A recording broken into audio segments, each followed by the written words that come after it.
Hello and welcome to our podcast series, Profound and Positive.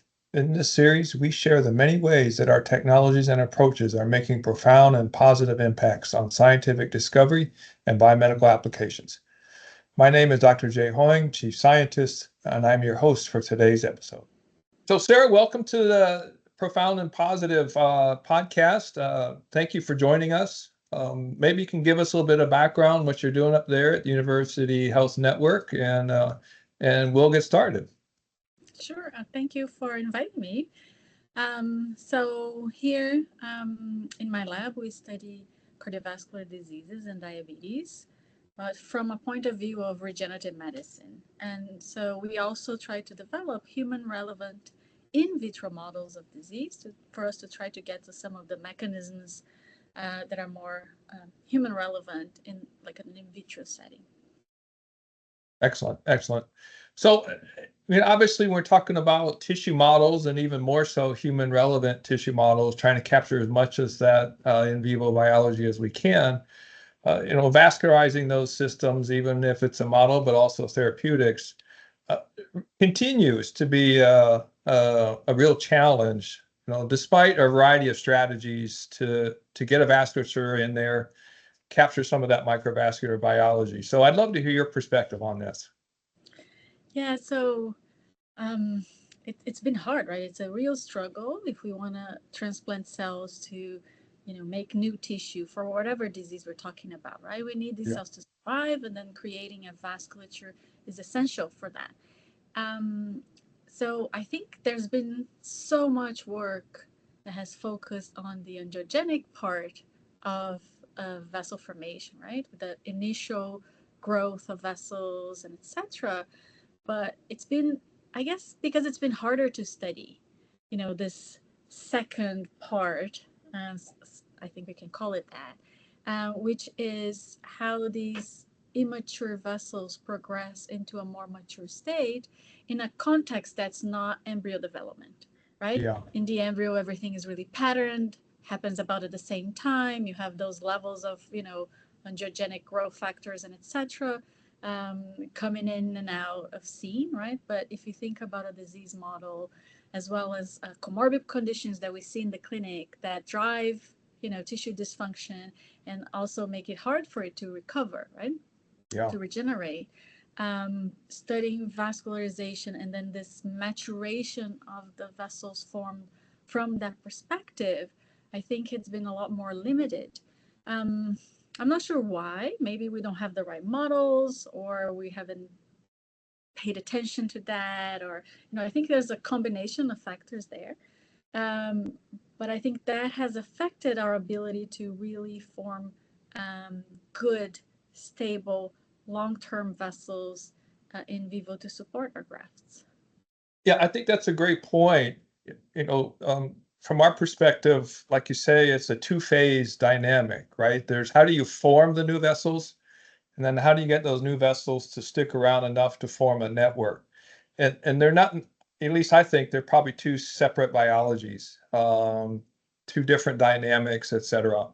And you're right. I think the field spent a lot of time forming vessels, but getting to go further. So why do you think that is? What's the real challenge there? Perhaps from a biology perspective, of we can make new vessels pretty easily, a lot of different ways. But what's needed? What's the biology that we're missing? Do you think to get us into that post-angiogenesis phase? Well, that's the $1 million question, Jay. It is, but that's what we're Right? here to talk about.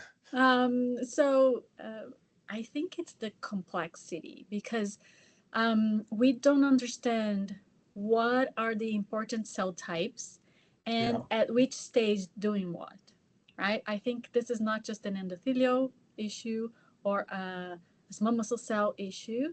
It's a combination of different cells that have to really orchestrate that second half of vessel maturation and respond to stimuli. And so when, how, and which cells are involved, there's still a little bit of we don't know, a Pandora's box. Like you don't know what you're gonna get, Right. right? Like it's like Right. really unknown.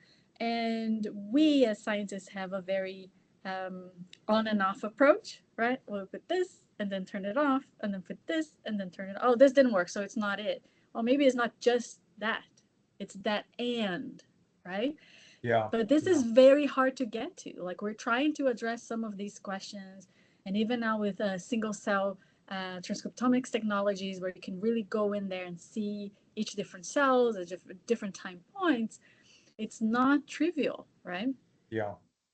I think another issue too is when we're trying to analyze these data sets that are now really available, um, is it's not all transcriptomics, right? Yeah. There's mechanics and there's just activation. So to try to get a very clear picture, it's very difficult. Yeah, yeah, particularly since that microvessel, and we'll say the generic microvessel, recognizing that it's a whole spectrum of vessel phenotypes, it is a microtissue in and of itself, meaning it's a cell system. So yeah, I think first I agree, identifying those key cells that are involved, but the next step, perhaps, the large data sets can get us away to that, probably need some more tools or approaches to understand how those different cell components work with each other in the system behavior. I agree. I think that's key. And then, of course, how does that work within the tissue model and start interacting with the parenchyma and the stroma? And once So, you figure that out, right? Once you figure yeah, that blueprint, then you have to put it in context of disease, which is like chaos, correct. right? So you have this, okay, this is what should have happened, right? Should happen Yeah, in normal conditions. But hey, throw in high glucose, throw in, lipids, throw in whatever else, right? yeah. And you have into different diseases, and then you totally threw the game off, and then you don't know, again, which lever to pull and push, right? That's right. So that makes me think about the perivascular niche and what that really is. And I'd like to spend a little bit of time talking about that because it's really kind of this incomplete or fuzzy, concept of the perivascular niche, cells that are residing on or within the vessel wall and can move on and off.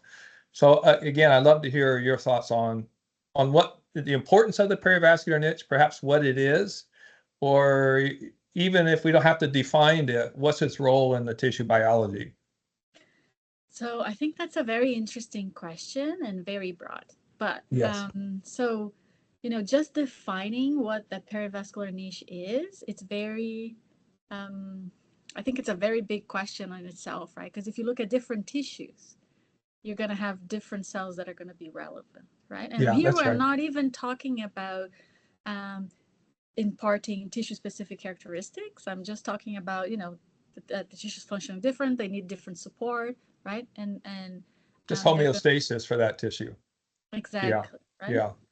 So um, um, I think all cells that you can name that are not the main mesenchymal cell in the tissue are the perivascular Yeah, niche interesting. cells, right? So in the heart, everything but the cardiomyocytes. Of course, the cardiomyocytes also affect, right, Yeah, vessel formation, but I think in terms of like a support network, everything but the islets, everything but the, like you name it, right? yeah. So you can see fibroblasts, you can see immune cells, you can see mesenchymal cells, but then again, every tissue is a little bit different. So what does different mesenchymal cells have in common in terms of their program that helps support the vasculature or the immune cells or whatever? Um, so just getting those cells down are I think it's it's hard already, right? It is, and I like that idea here that there's kind of perhaps a modular concept around this, but each tissue is going to do its own flavor of those different cell modules. So that again, that brings me to the thought here that typically a vasculature is associated with perfusion, but clearly there's a microvascular cell biology that's also critical to the tissue. So maybe you can talk a little bit about, well, is it worthwhile to have a vascular cell presence, or I'm going to generically say, based on what you're talking about, this broader concept, a microvascular biology presence with or without perfusion? You know, how does perfusion coming in to impact that? Yeah, from my very biased view, yes.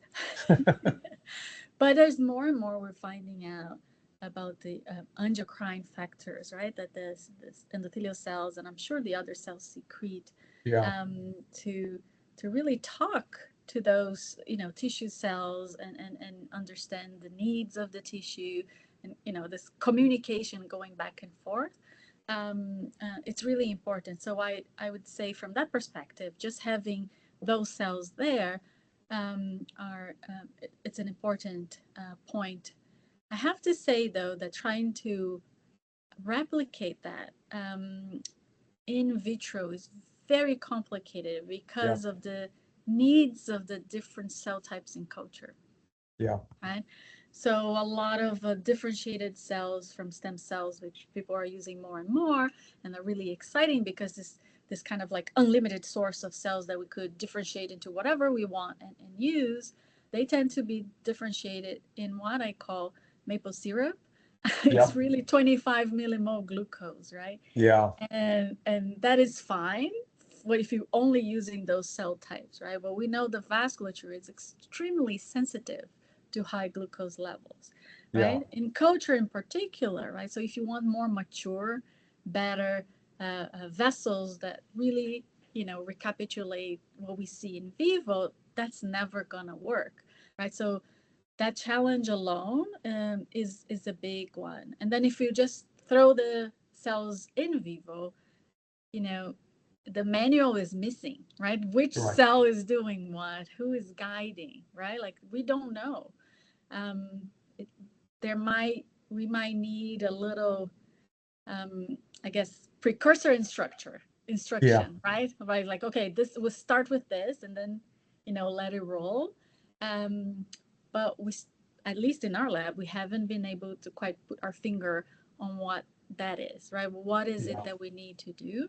We're coming at it from different perspectives, maybe trying to find key transcription factors that we see changing throughout vascularization in this regenerative medicine setting that we could then use to leverage multiple signaling pathways all together, and turning it on and off, not just inducing some gene permanently.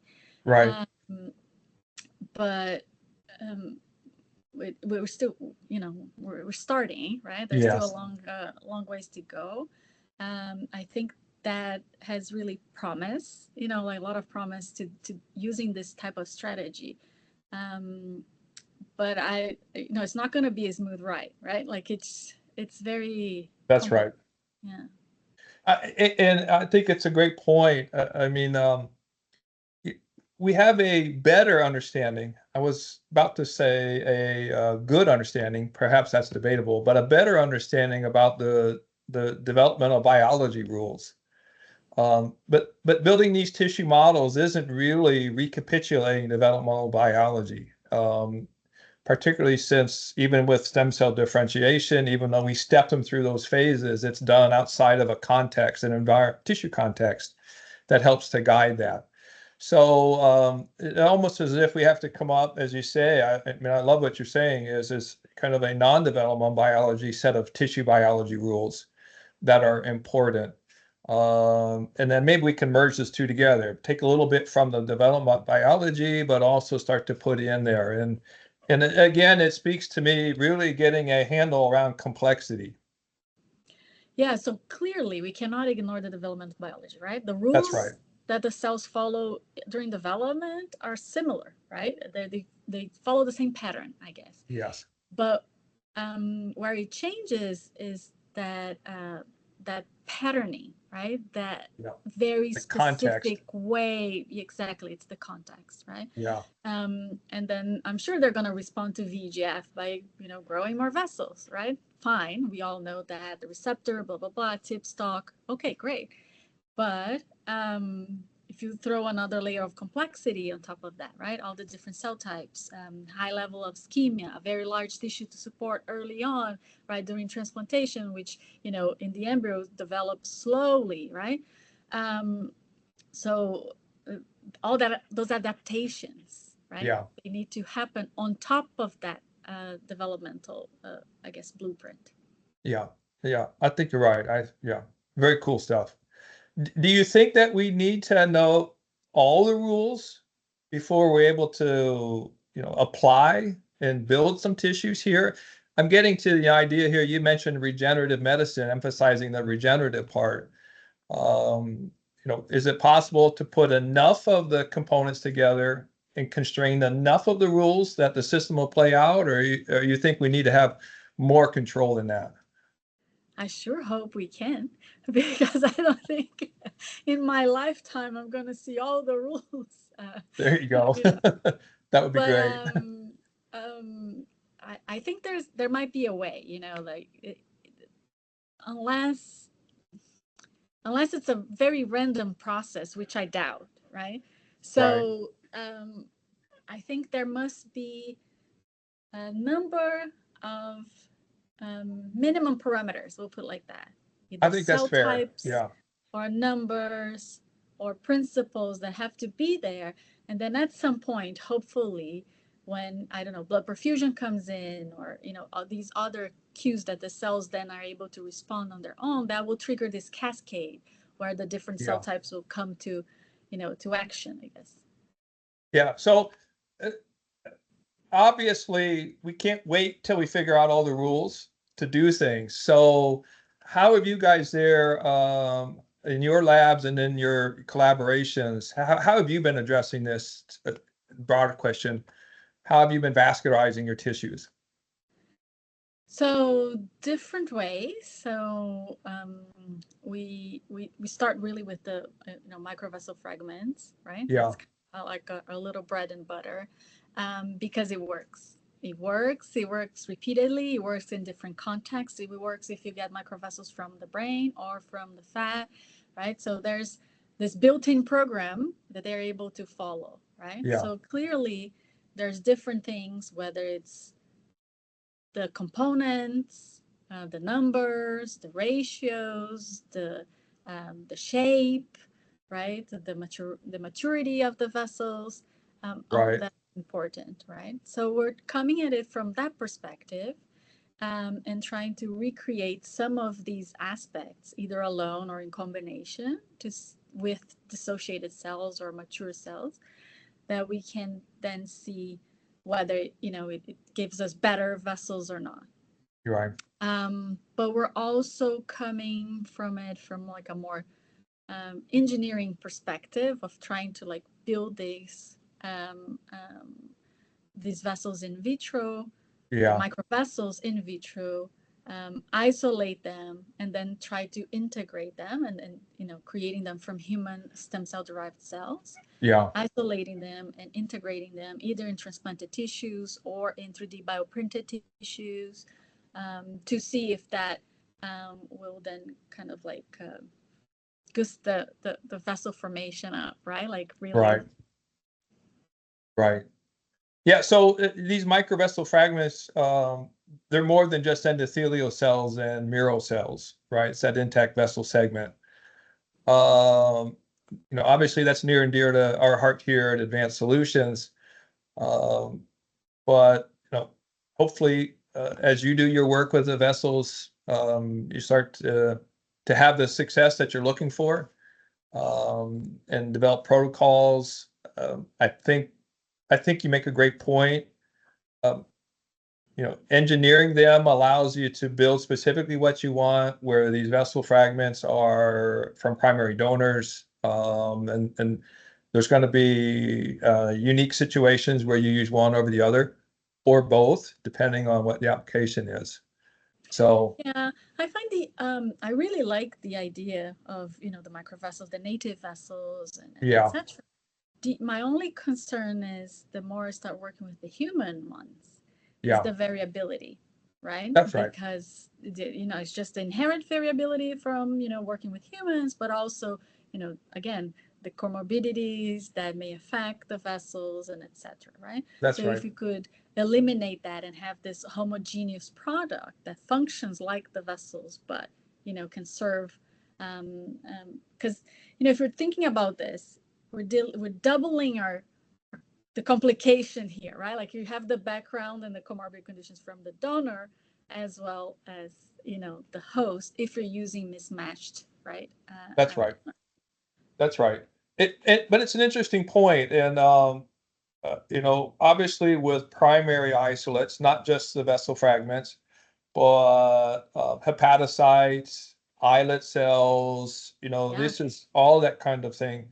I think it's a broader question, and I'd love to hear your perspective on it. It's a broader question of how you manage that heterogeneity, or perhaps, at least from my perspective, how much heterogeneity can you work with? And, don't expect everything to be identical, because it's not. And now, what can we put in place to manage and work with that heterogeneity? Perhaps from a functional perspective as opposed to an identity perspective. I don't know. What you think? Yeah, I think that's an intriguing thought, right? Yeah. Because can we do that? Yes, I think it could work. It will require a lot of, putting out all our effort into trying to figure out what differences are real differences and what Right. differences are more like just like a little bit of noise, right? And in the end, everything will work. I think we can be thoughtful about how we go about this, right? So we know there are particular um, comorbidities that affect microvessels as opposed to large vessels. So Yeah. if we want a more homogeneous thing, we should perhaps try to focus on the things that are not known to affect the microvessels, right? So we give them a higher chance of working.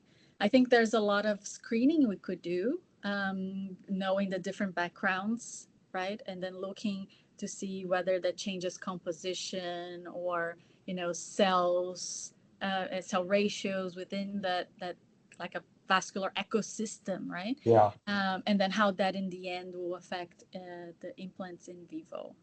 Yeah. Yeah. You're right. It's an intriguing question.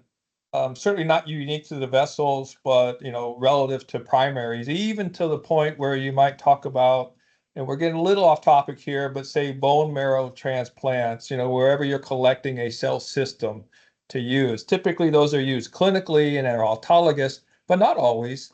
And Yes. so the idea of managing primary isolates in general, I think with respect to regenerative medicine is really prompting a lot more consideration, investigation on really how to manage and handle and understand that.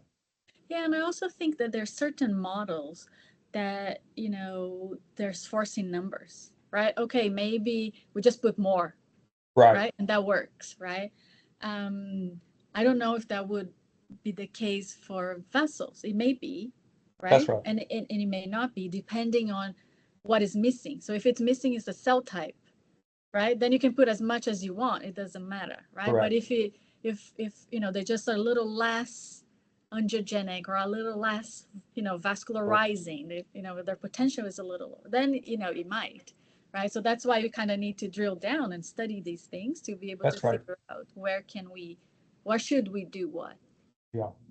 And certainly here at Advanced Solutions, we spend a lot of time trying to develop those protocols and understand how to do that. So, I think it's a great perspective. I could talk vascularization and vascular biology with you forever. But, with the interest of time here and kind of staying within our boundaries, do you have any final thoughts or any points you want to make here related to broadly tissue modeling, vascularizing tissue models, even maybe some tissue therapeutics? What different tissues have you been working with? So we are doing a lot of cardiac, right? A Right? lot of cardiac tissues, not just remuscularization from direct injection in scarred hearts, right? But we also doing like 3D bioprinting, Yeah. then trying to see how we can apply some of these vascularization solutions to really making meaningful contributions and creating something that will be hopefully at some point able to hook up to the heart, right? So Yeah. large thick tissues, as well as islet transplantation, right? So how Yeah. can we figure some of these solutions and for cell transplantation, where the major issue is viability, but not only, right? More and more we know, and then kind of, talking a little bit about this differences in tissue, right? We know that the endothelial cells are very plastic, and they more and more like really finding out that you can make these microvessels fenestrated if you co-transplant them with islets, right? So they respond very well to the niche, again, that, not just the vascular niche, but the tissue niche. Right? Yes. So those are the types of things we're interested. What are the components that are there? What is really essential for making those vessels, as opposed to just like it's there, it could help, but it's not critical. So Right. trying to, really create this blueprint of effective vascularization in a transplantation setting, right? Yeah.